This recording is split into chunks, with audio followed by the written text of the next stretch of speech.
Clark with Lithia Motors in Pocatello, Idaho. Today I wanted to go over the Jeep Rubicon Wrangler with you. Personally, my favorite Jeep has always been the Rubicon just because of the axle ratios, the off-roading capability, and very, very amazing vehicle. This is one that I actually own a Rubicon. I know quite a bit about them, and let's go through this thing. I'll break it down for you.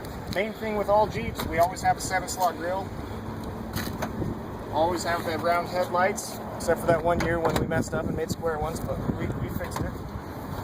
Underneath the hood here, we have the Penn-Star V6, 3.6 liter. Very, very low maintenance motor. It's been on Ward's Automotive Top 10 Best Engines list for the past 3 years in a row. Very simple to operate. Everything they want you to do is labeled in yellow, so not much. And the air intake is very high on the vehicle, which allows you to forge through water a lot better than most of our competition, actually all of it. And we also have a better approach angle in the front, meaning that you can climb a steeper hill, and a departure angle, meaning that you can come up and over a hill better. Now, another interesting thing at the front end of this that really we can't see, but underneath there's a sway bar, and it's an electronic disconnecting sway bar. All you have to do is push a button on the inside of the vehicle while you're in four-wheel drive, and it will disconnect the sway bar. While you're traveling off-road, it makes the road a lot smoother, and also it creates more articulation. So if you're going to go over big boulders, rocks, or logs, it really, really makes a big difference. Being a Rubicon, we also have a big upgrade on the wheels and the tires. The BF Goodrich was designed specifically just for the Jeep Wrangler, and until just recently was not available to anyone else on the market. The rim is also designed to protect your valve stem in case you hit it with a rock or cut it on anything. And this one being the short wheelbase, the two-door, some people like them a little bit better because they do turn a little sharper. And in the two-door, coming over a hill sometimes seems easier than in a long wheelbase. They both have their advantages though. Let's take a look at the inside and see what you think of that. So this is one of my favorite interiors. This one is the brown on black interior done in leather. You have the Rubicon stitching on the back of the seats, leather wrapped steering wheel, heated seats. You can get a Rubicon with cloth if you'd like to. The cloth can also be heated or not. You have a regular power outlet right here, just like in the house, 3-prong outlet, which I use quite frequently in mine just to charge my phone and such. Because it's an automatic, we have hill descent control, which will help you keep your speed slower while you're off-roading. It's going to keep you under 5 miles an hour.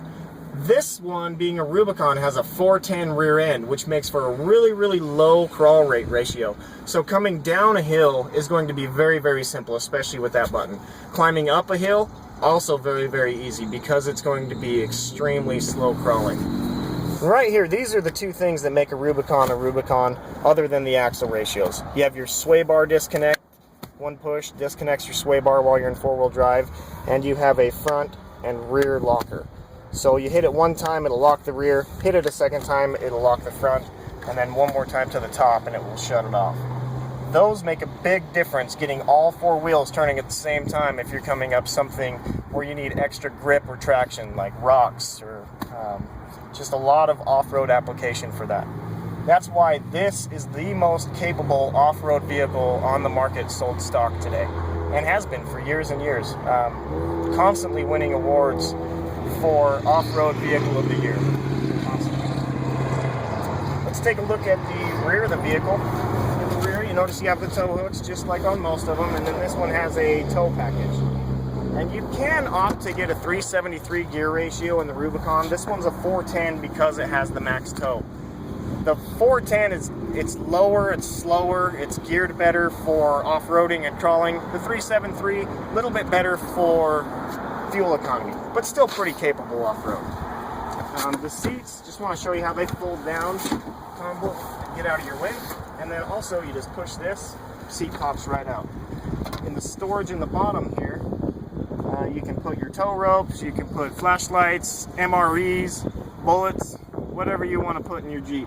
We also have storage for all of your hinges, roof, doors, and underneath we have our jack and tools. Buttons back up really easy. This carpet flips over in case you want a rubber one. Keep it nice and clean and dry. And then the roof will come off in 3 pieces. The doors will come off with just 2 bolts. Front 2 pieces come off individually with no tools required. The back of it, you do need a hex head in order to take it off, but it's only 8 bolts. And yeah, it's a lot of fun to drive with the top of the doors off, especially if you're out in the mountains. I'm Corey Clark with Lithia Jeep here in Pocatello, Idaho. I hope that video was informative for you.